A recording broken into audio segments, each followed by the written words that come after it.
Independent upends Kansas governor's race against Kobach file. This combination of file photos shows Kansas gubernatorial candidates from left, Republican Secretary of State Chris Kobach, Democratic State Sen.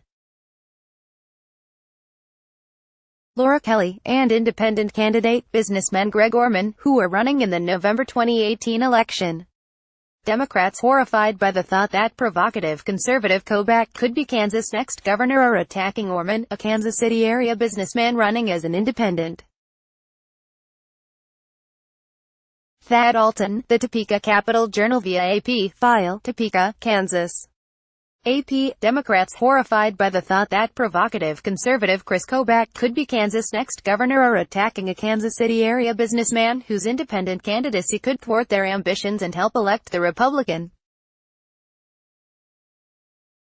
Their reaction to Greg Orman, the 49-year-old founder of a private equity fund, contrasts sharply with Democrats' embrace of Orman during a U.S. Senate run in 2014 that garnered national attention. This time Democrats launched a legal challenge aimed at removing Orman from the November ballot, though they lost the first round Thursday when a state board reviewed their claims. Orman expects to tap discontent with the two major parties to become his red state's first independent governor, and supporters contend political scientists and partisan activists greatly underestimate vote as discussed with the hyperpartisanship in U.S. politics. He's also willing to spend his own funds, dropping $650,000 in July, a large sum in low-cost Kansas. But outside his camp, Orman is seen as a spoiler battling for the same votes the Democratic nominee needs from GOP moderates and unaffiliated voters alienated by Kobach's in-your-face conservatism and ties to President Donald Trump.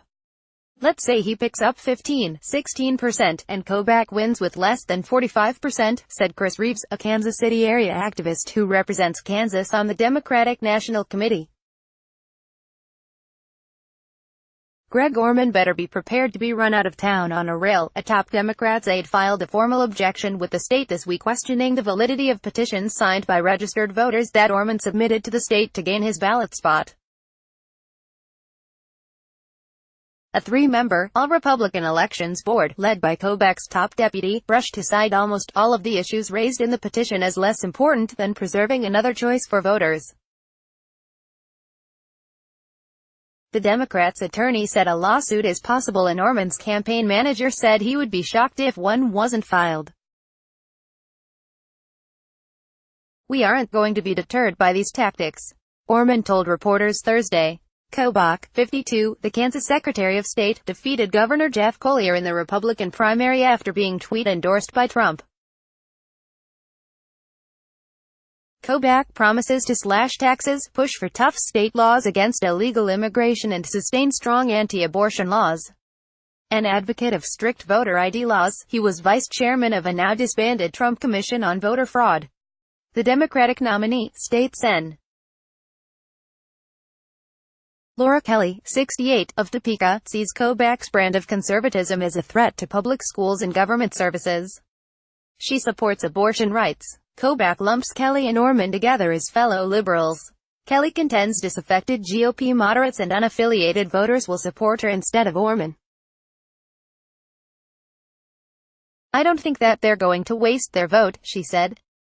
Orman calls for steps to improve the state's business climate, promises progress on bipartisan goals such as promoting green energy and has outlined government transparency proposals.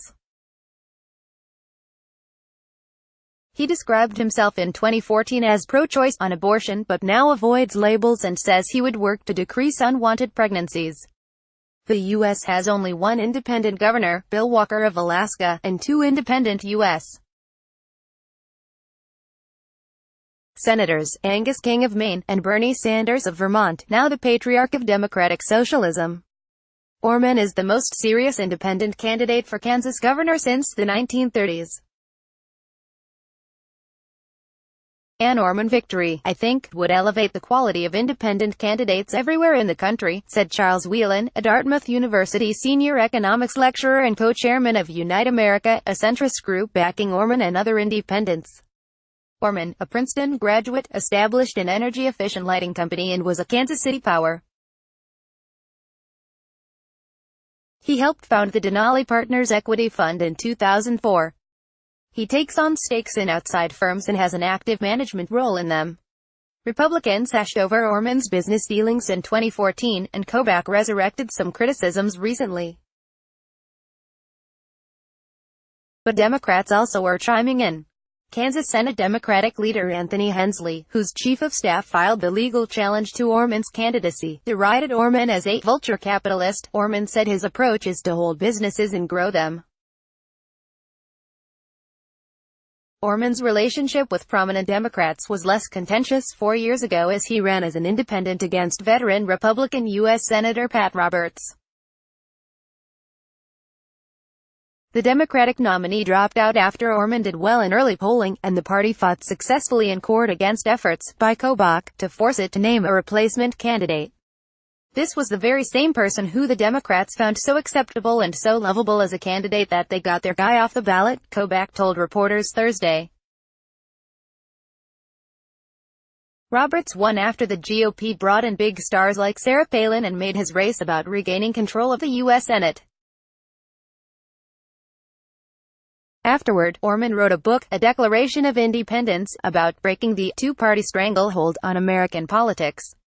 He concedes that independents can't get elected if disaffected voters don't see them as having a solid chance of winning.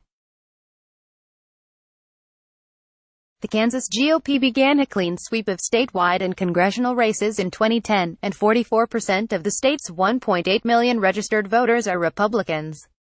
Yet over the past 50 years, the state has alternately elected GOP and Democratic governors as Democrats exploited rifts between conservative and moderate Republicans. Unaffiliated voters outnumber registered Democrats by about 122,000. Some 31% of voters are unaffiliated and 24% are Democrats. Orman said his core challenge is exciting unaffiliated voters enough to get them to the polls. So often, they look at the choices they're presented as two bad options, he said.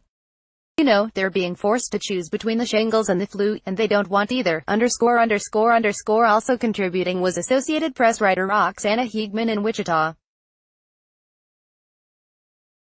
Follow John Hanna on Twitter at https://twitter.com/appdonna___. Sign up for Politics in Focus, a weekly newsletter showcasing the app's best political reporting from around the country leading up to the midterm elections. https://bit.ly/2ice or 3d. Copyright 2018 The Associated Press. All rights reserved. This material may not be published, broadcast, written or redistributed.